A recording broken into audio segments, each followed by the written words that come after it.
Hello दोस्तों, hope all of you are doing good. एक कहानी बताती हूँ। ये कहानी है दो दोस्तों की और उनकी दोस्ती कुछ दिन पहले ही शुरू हुई थी एक हॉस्पिटल के कमरे से। वहाँ दोनों एडमिट थे। एक दोस्त को कुछ दिन पहले पैरालिसिस का अटैक आया था, जिस कारण उनकी पूरी बॉडी पैरालिटिक हो गई थी और वो एक फिंगर तक नहीं हिला पाते थे अपनी।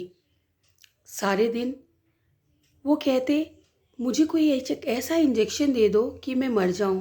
मैं जीना नहीं चाहता। ऐसी ज़िंदगी का क्या करूं। उसका जो दोस्त था वो चल फिर सकता था।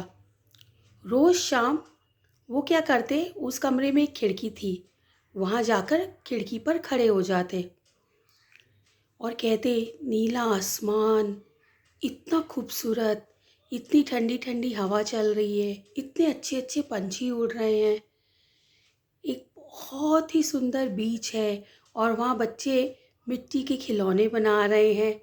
कुछ लोग बेंच पे बैठे हैं, लहरों को देख रहे हैं। कुछ लोग जॉगिंग कर रहे हैं, कुछ एक्सरसाइज कर रहे हैं। वहाँ एक आइसक्रीम वाला खड़ा है और वहाँ कुछ बच्चे और बड़े आकर आइसक्रीम खा रहे हैं।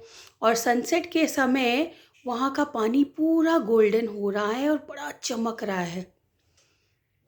शुरू में जब उसने बताना शुरू किया तो उसके दोस्त पर कुछ असर नहीं हुआ, पर धीरे धीरे उसके अंदर जीने की चाह जागने लगी। अब वो सुबह का इंतज़ार करने लगा और सोचने लगा कि जल्दी सुबह हो और मेरा दोस्त मुझे बताए क्या हो रहा है। रोज दोस्त उसे सुनाता। फिर एक दिन जब वो सुबह उठा तो उसने देखा सामने वाला बेड खाली है। तो उसने नर्स को बुलाया और कहा, अच्छा ये बेड खाली कहाँ है, मेरा दोस्त कहाँ गया। फिर नर्स ने कहा, आपको पता नहीं, उनके पास कुछ ही दिन बाकी थे और कल रात को उनकी डेथ हो गई। ये बात सुन कर के इसकी उम्मीद बुरी तरह से टूट गई, क्योंकि उसका एक दोस्त ही था जो उसे बाहर की दुनिया से जोड़ रखा था और उसी की वजह से उसे पता चलता था कि दुनिया कितनी खूबसूरत है। बड़ा मायूस हुआ। कुछ दिन तक तो वो रोता रहा और जीने की इच्छा छोड़ दी।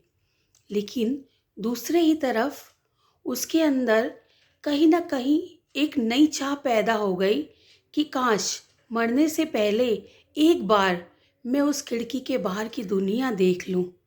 जैसे जैसे उसकी ये चाह बढ़ने लगी, उसको अपने अंदर एक अजीब सी एनर्जी महसूस होने लगी। फिर एक दिन उसने अपनी पूरी ताकत लगा दी और कैसे जैसे बेड से गिर पड़ा और पकड़ पकड़ के खिड़की पर पहुंच गया। खिड़की को पकड़ के खड़ा हुआ और बाहर देखा तो देखते ही वो गुस्से से भर गया।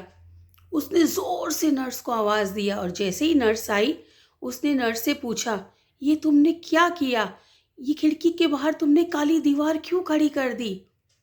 नर्स को कुछ समझ नहीं आया। नर्स ने कहा, मुझे 5 साल हो गए हैं जब से मैं आई हूँ, यहाँ ये काली दीवार ही खड़ी है। तब जा कर के उसे ये समझ आया कि उसका वो दोस्त उसे झूठ बताता था। और फिर उसने नर्स से पूछा, अगर ये काली दीवार 5 साल से है तो मेरे दोस्त ने मुझसे झूठ क्यों कहा। तब नर्स मुस्कुराई और कहा, मैं ये तो नहीं जानती कि उन्होंने आपसे झूठ क्यों कहा, लेकिन मैं ये जानती हूँ जो भी उन्होंने आपसे कहा, आज उसी वजह से आप अपने पैरों पर खड़े हैं। दोस्तों, फिर से कहूँगी, अपनी हिम्मत लोगों को बहुत मदद करती है। इस कहानी से हमें ये सीखने को मिलता है, जो हमारे शब्द है, जो हमारे वर्ड्स हैं, उनमें इतनी पावर है कि जब वो हमारे मुंह से निकलते हैं तो उसमें इतनी पावर होती है कि वो किसी को उठा भी सकते हैं, किसी को गिरा भी सकते हैं।